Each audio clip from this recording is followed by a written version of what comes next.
Welcome back to Askewed Reviews. Now, unfortunately, there have been quite a few celebrities who have passed away recently, and this week I'm going to be doing movies to honor them. So today, in honor of Martin Mull, I'm going to be doing the 1985 film Clue. Here is your trivia question for today. What very important person calls the mansion during the film? The answer will be at the end of this episode. So, this film takes place in a creepy old mansion that is set in the middle of nowhere. We discover that there are 6 guests who have been invited to this home, and each one of them is given a false name to go under for the evening. So, at first, it seems like just a normal dinner party, but very quickly we find out that its host, Mr. Body, is actually the individual who has been blackmailing all of his guests in attendance. We also soon find out that Wadsworth, Mr. Body's butler, is also holding a secret, which is that he has called the police and they are now on their way to hopefully arrest Mr. Body and stop him from blackmailing anyone. Mr. Body then takes a moment to hand out gifts to all those invited here this evening. One by one, the guests realize that the gifts are in fact weapons. And this is when Mr. Body explains that if someone decides to take out Wadsworth, they can all leave here tonight without having to deal with the police. The lights are then turned off, and when they come back on, there is in fact a body, but that one happens to belong to Mr. Body. So now everyone within the home has to now figure out who is the murderer before the police get here. But unfortunately, the night only gets worse from there, as people working for Mr. Body and other people who just end up showing up at the mansion start getting taken out one by one. So, is there any chance all of these individuals can actually work together to solve these murders before anyone else gets taken out? This movie was directed by Jonathan Lynn. It was also written by John Landis, and it's actually thanks to Landis that Lynn ended up being the director, as Lynn was actually one of the people who helped complete the script with him. So, some of the other potential writers for this film were Tom Stoppard, Stephen Sondheim, and Anthony Perkins. This is the first film that's based off of a board game, and that game, of course, is Clue. Now, if you didn't know, the game was not originally from the United States, and in 1949, when it first came out, it was known as Cluedo. Here's something you may or may not have noticed, but the hall in the film is specifically designed to look like the board game tiles of the game Clue. The exteriors of the mansion that were used for the film was the Max Bush house, which unfortunately in 2005 burned down.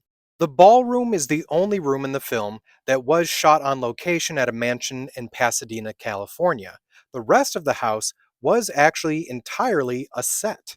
Now, this set would eventually be purchased by Aaron Spelling and used as the Carlton Hotel on his television series Dynasty. Tim Curry considers this one of his favorite films he's ever performed in. Wadsworth is one of the only main characters whose name does not come from one of the game pieces of the board game. In fact, the belief is that his name is derived from Waddington's, which was the distributor of the original Cluedo. The role of Wadsworth was originally offered to Leonard Rossiter, who unfortunately passed away before pre-production. Other actors that were also up for this role were Rowan Atkinson and John Cleese. Madeline Kahn plays the character of Mrs. White in the film, and her whole monologue about flames on the side of my face was completely ad-libbed, and if you watch carefully, you can actually see some of the actors trying to keep a straight face during this. Martin Mull, who plays the character of Colonel Mustard, originally wanted to play the character of Mr. Green, played by Michael McKean. Eileen Brennan played Mrs. Peacock, and this was actually her first movie after her release from the Betty Ford Clinic for painkiller addiction. For the most part, she had no issues, except when they did the big running around the whole mansion sequence, it really took a lot out of her. In the film, Christopher Lloyd's character of Professor Plum works for the World Health Organization, which is a part of the United Nations organization, which means he works for you know who. 1985 was pretty good to Lloyd, as not only did this film come out, but also Back to the Future. Leslie Ann Warren plays the character of Miss Scarlet. What's interesting though is she was a last-minute replacement, as Carrie Fisher was originally going to play the character, but ended up having to go into rehab. Colleen Camp plays the character of Yvette. She purposely wore a low-cut maid costume to the audition. Now, Jonathan Lynn states that he did like Camp's comedic acting, but it was in fact her well endowed figure that ultimately convinced him of playing the character. Other actresses that were up for the role of Yvette were Jennifer Jason Leigh, Demi Moore, and Madonna. The character of Mr. Body is played by Li Ving. Now, the reason he was chosen was specifically so they could say, Mr. Body will be Li Ving soon.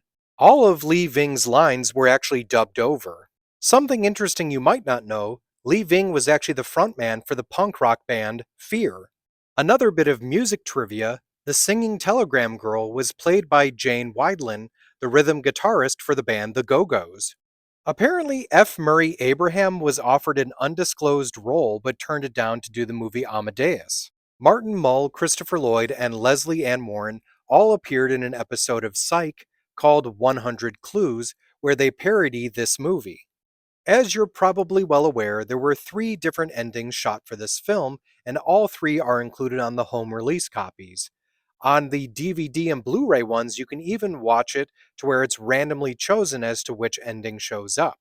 When the movie first released in theaters, they even decided to show different endings at different theaters, in the hopes that people would come back and rewatch the movie. This unfortunately did not happen. It actually kind of bombed at the theaters, but it has grown a cult following since then.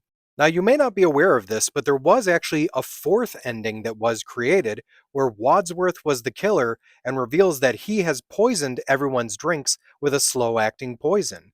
As he attempts to leave, the dogs end up attacking and killing him. So, due to this very dark ending, it was never actually added into the film. Now, the original script for the film had multiple endings in it, where each character killed off everyone once, and then an ending where they all do it. This would have actually taken the movie to be over 2.5 hours, so they just did it with the 3 endings as we know it today. The body count for this film is 6. You have the cook in the kitchen with the dagger, Mr. Body in the hall with the candlestick, the motorist in the lounge with the wrench, Yvette in the billiard room with the rope, the cop in the library with the lead pipe, and the singing telegram girl in the hall with the revolver. Technically, there is a 7th if you do include the 3 endings, as Wadsworth is taken out during one of those. Here's something interesting. At one point, Professor Plum hypothesizes that the brandy was poisoned. In the original Cluedo, poison was a possible weapon. It was taken out and then reintroduced in the 1990s game Clue Master Detective. One of my other favorite things in this film is their use of the song Shake, Rattle, and Roll by Bill Haley and his Comets. This movie was entirely filmed in California, but it does take place somewhere in the area of America known as New England. In 2009, there was talks of director Gore Verbinski making a remake of this film.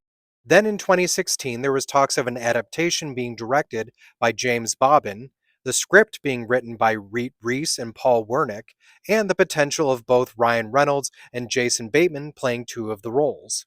In 2017, there was an official stage production made of it.